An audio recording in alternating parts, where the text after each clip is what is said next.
New York City doesn't do quiet. It's the city that supposedly never sleeps. The city of 8 million stories. The city where something is always happening at 3 in the morning. And most of the time, that's still true. But look a little closer and you'll find pockets of this city that feel like they've been wrung out. Places that used to pulse with a specific kind of energy and now feel hollow, even with people walking through them. Some of this is economic. Some of it is permanent. Some of it is just what happens to a city when the world changes faster than its buildings do. These are 9 iconic places in New York that feel empty. Today, what happened? Place 9, the Midtown office towers. Let's start with the most visible emptiness in the city, because if you've been to Midtown Manhattan in the last few years, you have almost certainly felt it even if you couldn't name it. Something is off. The sidewalks aren't as packed at lunch. The coffee shops around 3rd Avenue and Park Avenue aren't doing the volume they used to. The lobbies of certain buildings are very, very quiet on Monday mornings. Here's the data behind that feeling. Before the pandemic, Manhattan's office vacancy rate was around 8%, historically tight, the kind of number that landlords enjoyed bragging about. By 2024, that rate had more than doubled, hovering around 16 to 17% citywide, with some submarkets significantly worse. At its peak, roughly 20% of Manhattan's 463 million square feet of office space was sitting empty, according to the city's major real estate firms. That's 96 million square feet of available office space.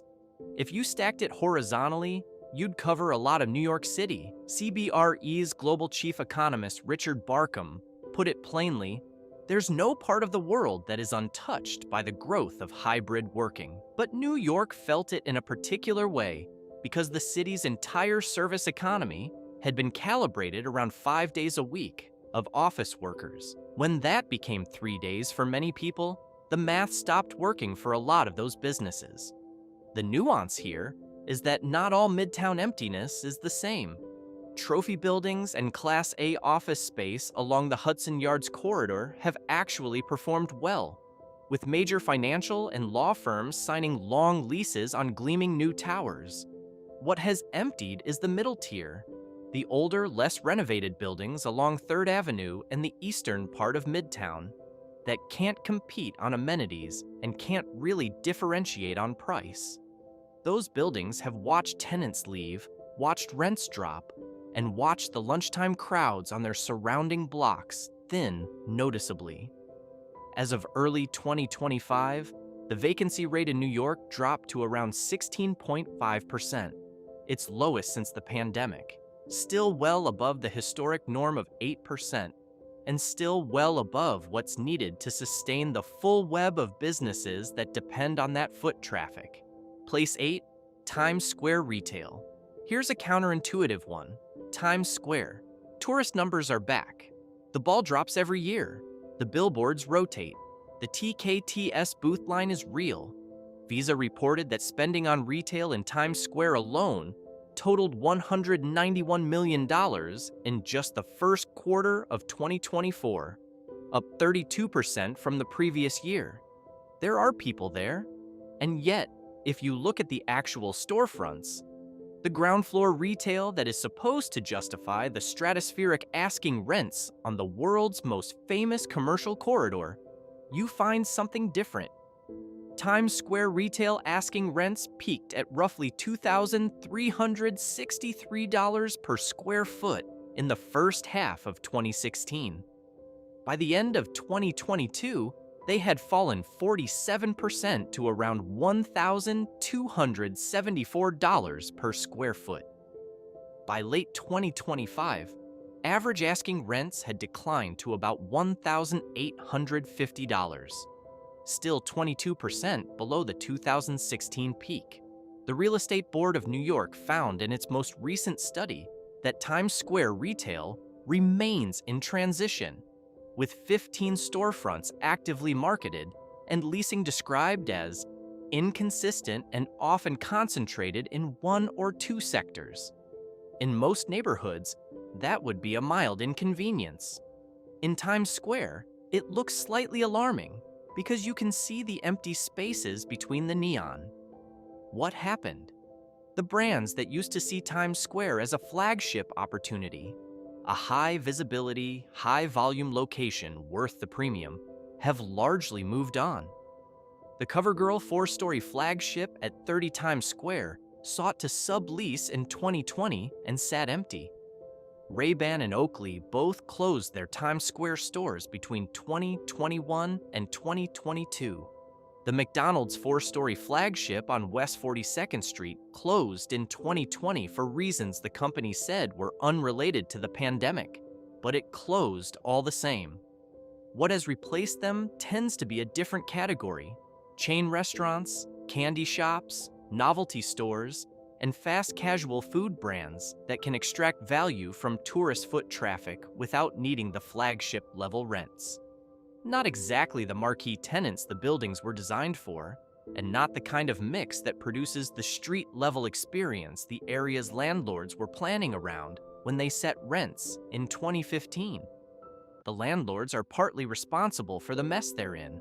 Rents were pushed to levels that only the wealthiest global brands could justify, and then those brands found other ways to build awareness that didn't require paying $2,300 per square foot per year.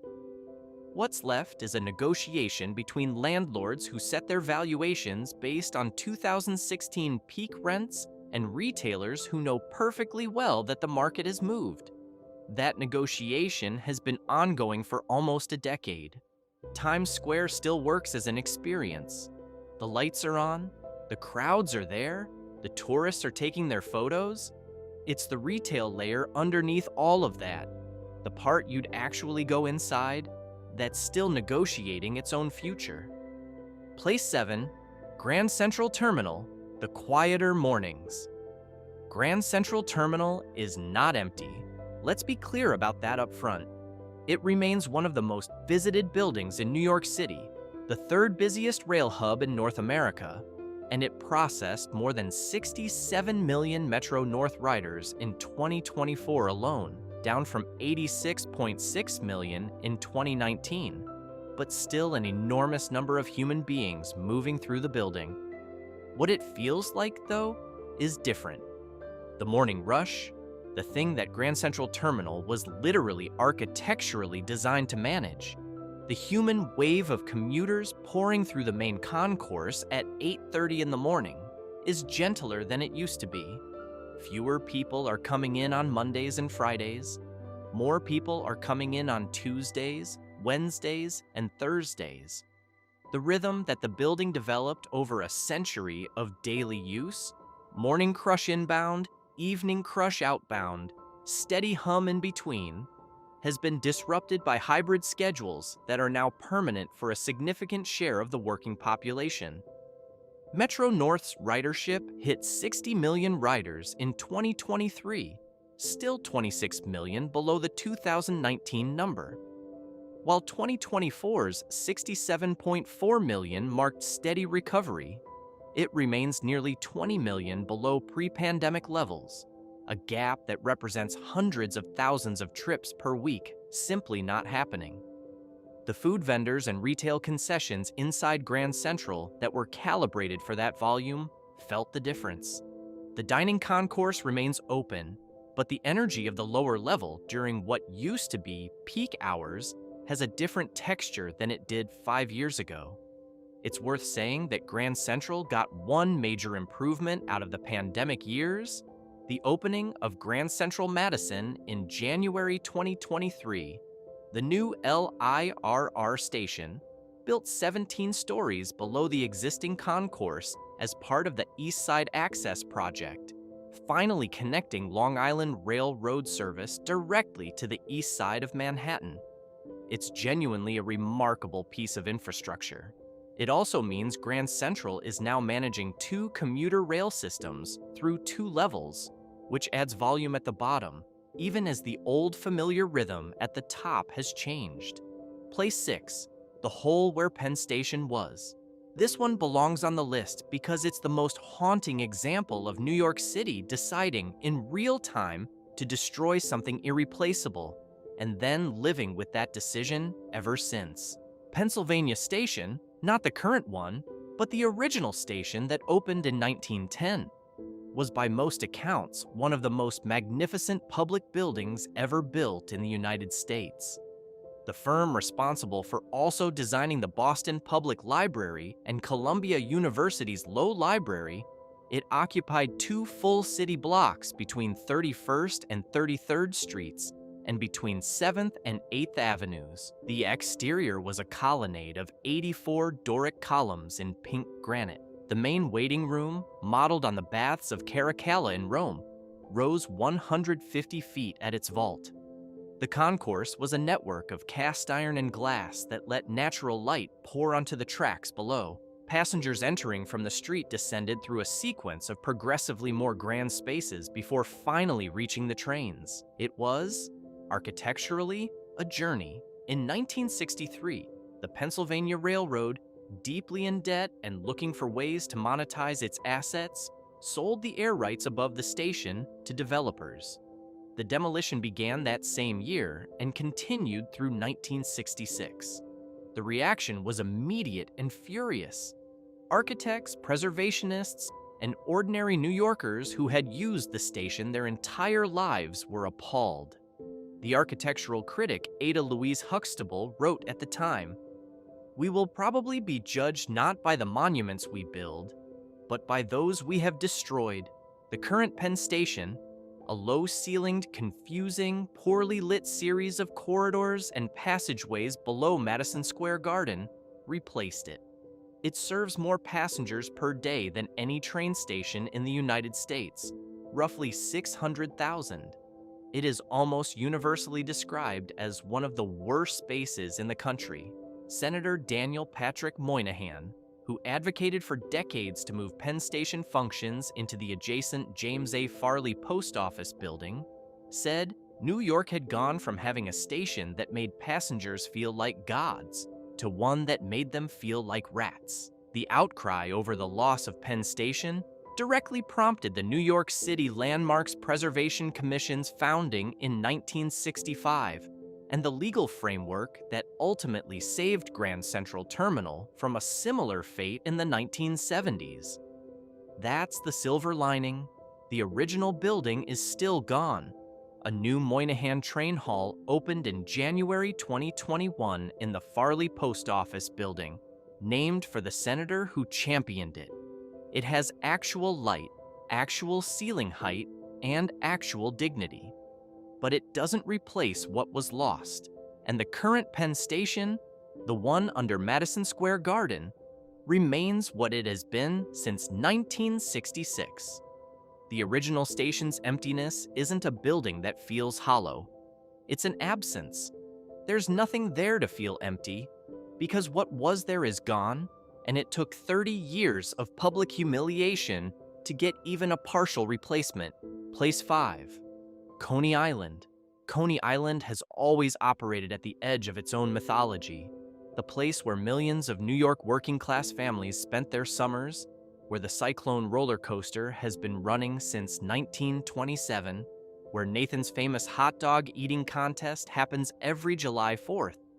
It has never fully matched the romantic version of itself that lives in the cultural memory, and it has been declining in real, measurable ways since the mid-20th century. At its peak in the early 20th century, Coney Island's 3 main amusement parks, Luna Park, Steeplechase Park, and Dreamland, collectively drew millions of visitors annually and employed thousands of people. On a single hot summer day in the early 1900s, 1 million New Yorkers might take the train to Coney Island. The beach and the boardwalk were genuinely the social infrastructure of the New York working class in an era before air conditioning, before widespread car ownership, before the Triborough Bridge made Jones Beach accessible. Coney Island was where everyone went because it was where everyone could afford to go. Dreamland burned in 1911, Luna Park burned in 1944, Steeplechase Park the last of the major original parks. Closed in 1964, its owner Fred Trump, father of the future president, demolished it shortly after, famously allowing visitors one last day to smash the remaining windows. What followed was decades of disinvestment, crime, and the general urbanization that hit coastal New York hard in the 1970s and 80s. The current Coney Island operates on a very different scale from its peak. Luna Park, the modern iteration that opened in 2010, is operational and draws real summer crowds. The Cyclone runs. It's been running since 1927 and is a New York City landmark. Nathan's runs. The boardwalk is there, though Superstorm Sandy in 2012 caused significant damage that took years to repair. But the off-season is brutal. Most of the commercial activity shutters between October and April, leaving the boardwalk and the streets behind it with a particular November emptiness that photographers have been documenting for decades. The residential neighborhoods behind the amusement strip, Coney Island proper, have some of the highest poverty rates in Brooklyn. The tourist economy that passes through during summer months never extended deep enough into those neighborhoods to materially improve the lives of the people who live there year-round.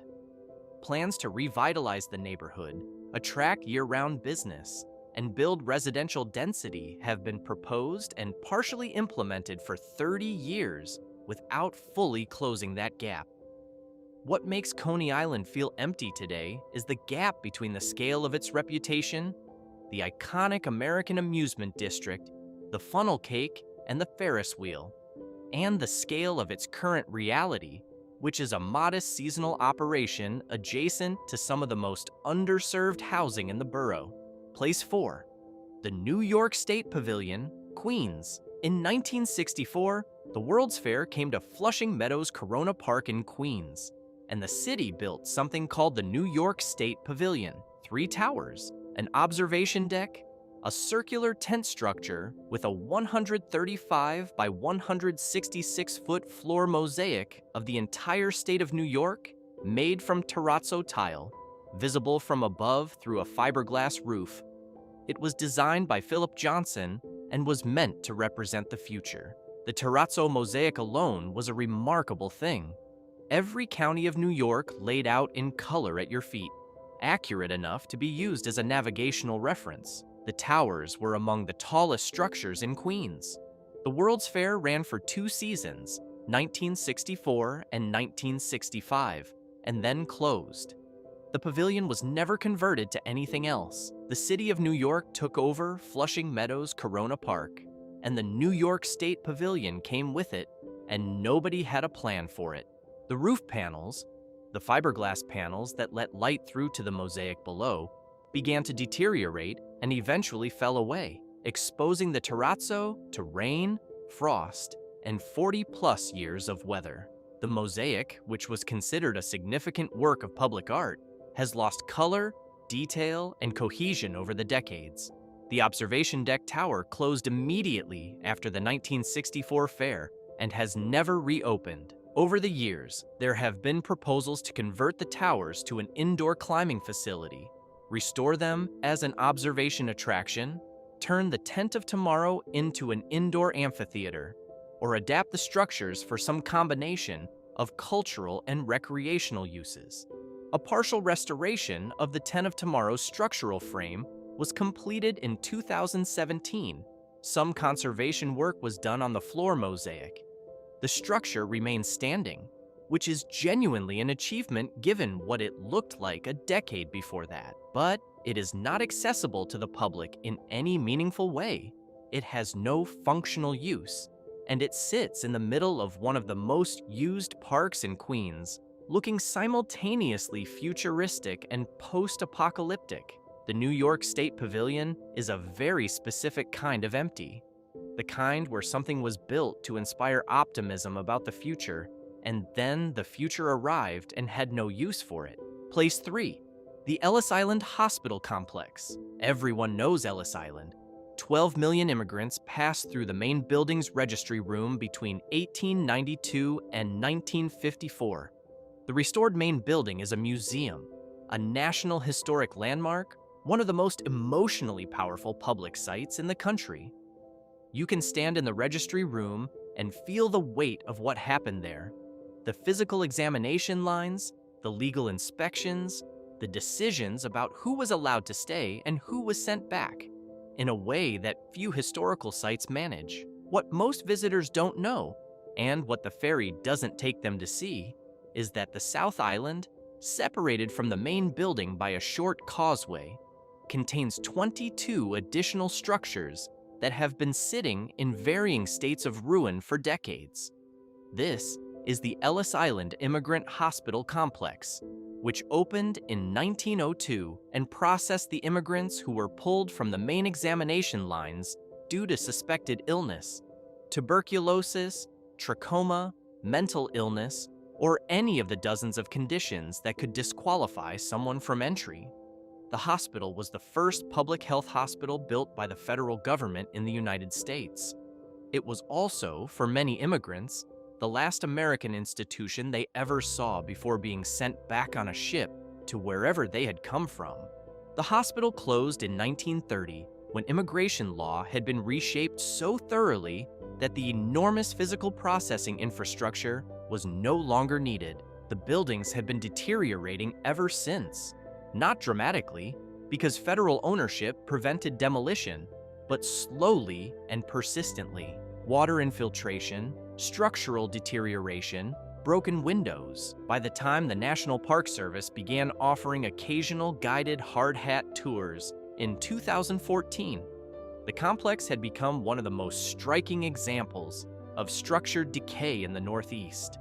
Those tours, still running, still limited, take visitors through the autopsy room, the contagious disease ward, the staff housing, and the kitchen. The French photographer and street artist J.R., who has done large-scale public art installations around the world, placed historical photographs of former patients and staff throughout the corridors, faces looking out from behind broken glass and peeling walls in rooms where those same people actually lived and died. The effect is genuinely affecting in a way that's hard to replicate. The cost of fully restoring the complex has been estimated at over $400 million. The Save Ellis Island Foundation has been working on partial stabilization and restoration for years, securing federal and private funding in increments. But the full restoration remains far beyond current financial reach. The South Island remains essentially off-limits, its ornate brick structures slowly losing more of themselves each season. Visible from the main building and from the ferry, but accessible to almost no one. It's an irreplaceable piece of American history, the place where America processed the bodies and documents of the people who built it, sitting abandoned a quarter mile from a museum that attracts millions of visitors a year. Place 2, the Fulton Center. The Fulton Center in Lower Manhattan was supposed to be one of New York City's great post-9/11 infrastructure achievements.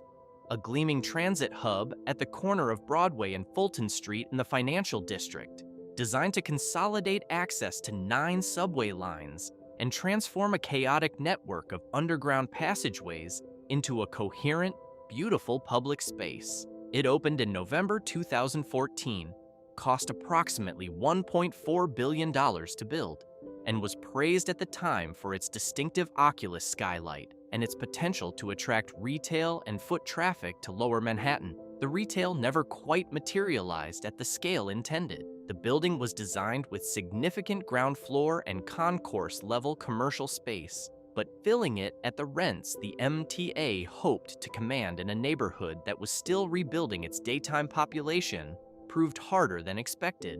Several retail spaces sat vacant for years after the station opened. The pandemic then hit a Lower Manhattan that was still not back to pre-2001 foot traffic levels in its most affected areas, and the Fulton Center's retail concourse emptied further. What you find today is a beautiful, genuinely stunning piece of public architecture. The sky reflector on the ceiling is real. The geometry is impressive. That moves enormous numbers of subway riders efficiently through a central interchange. But the commercial vision that was meant to give it life beyond transit never arrived at scale. It functions as a very expensive, very well-designed subway station. The retail footprint of what was supposed to be a retail destination remains largely unfulfilled. Lower Manhattan's downtown office vacancy rate has run consistently above 20% in recent years, more than double Manhattan's already elevated average in some periods. That's the neighborhood context in which the Fulton Center is trying to attract foot traffic to its ground floor shops. Place 1, the Old City Hall subway station. This one is underground, closed since 1945, and arguably the most beautiful train station in New York City, which makes it also one of the most frustrating things the city has never properly figured out what to do with. The original City Hall station opened in October 1904 as the southern terminus of the IRT Lexington Avenue line, the first subway line in New York City. It was designed by the architectural firm Hines and Lafarge, who also designed the Cathedral of St. John the Divine, and they brought the same level of craftsmanship to the subway stop. Vaulted Guastavino tile ceilings, leaded glass skylights, elegant brass chandeliers, brick arches. The station curved in a tight arc because of the tight loop the line needed to make at its southern terminus, and the curve gave the platform an extraordinary grace, each arch receding in a gentle sweep that no straight platform station could reproduce. The city was showing off. This was the first station of the first subway system, and the architects understood that the experience of arriving underground in New York for the first time should be something other than a concrete tube. They built something that was meant to be remembered. It was also too small. The platform could accommodate only 5-car trains. As the subway expanded and longer trains became standard, the gap between the train edge and the curved platform became a safety problem. The MTA closed the station in December 1945, determined that retrofitting it would be more expensive than simply bypassing it, and the trains began passing through without stopping. They still do. The 6 train makes its turnaround loop through the Old City Hall station after every southbound trip, meaning thousands of people technically travel through it every day without knowing it, catching glimpses through the windows if they stay on the train past Brooklyn Bridge Station and ride the loop around. The New York Transit Museum operated tours of the station for years, allowing visitors to ride through on a museum-chartered train, or, for members, on the regular 6-train line. In 2019, the MTA suspended the member ride-through program, citing safety concerns.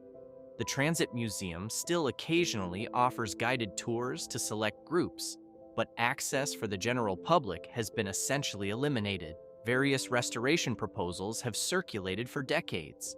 A 2020 study estimated reopening the station for public use would cost over $300 million, a figure that has not attracted the sustained political or financial commitment required to move it forward. The station sits beneath City Hall Park in almost perfect preservation, kept in better condition than it would have been by the very act of never being used. 120 years of Guastavino tile and brass chandeliers in the dark under the city. It is the most specific kind of emptiness on this list, a space preserved almost perfectly by the very closure that keeps everyone out of it. And those are 9 iconic places in New York that feel empty today. And what happened to them? Some are physically abandoned, like the Ellis Island Hospital and the Old City Hall Station. Some are economically hollowed out, like the Midtown office towers and the Times Square retail corridor. Some are present but diminished, like Coney Island and Grand Central's Morning Rush. One is a futurist relic nobody rebuilt, like the State Pavilion standing in its Queen's Park, going slowly to ruin. And one, Penn Station, is an absence so complete that there's literally nothing left to feel empty except the memory of something that should never have been torn down. New York reinvents itself constantly. That's the thing people always say about it, and it's largely true. The city has rebuilt itself after fiscal crisis, after September 11th, after Sandy, after a pandemic. But not everything gets reinvented on the other side. Some things just quietly empty out and stay that way, and the city builds itself around the whole and calls it progress. Sometimes it is progress. Sometimes it's just a hole. If you made it to the end, hit that like button and subscribe. It helps the channel grow, and we put real research into these stories. Drop a comment below with the New York place you've noticed feels different than it used to. We'd genuinely like to know. New York is full of places that used to be something else, and not all of them made the list. We'll see you in the next one.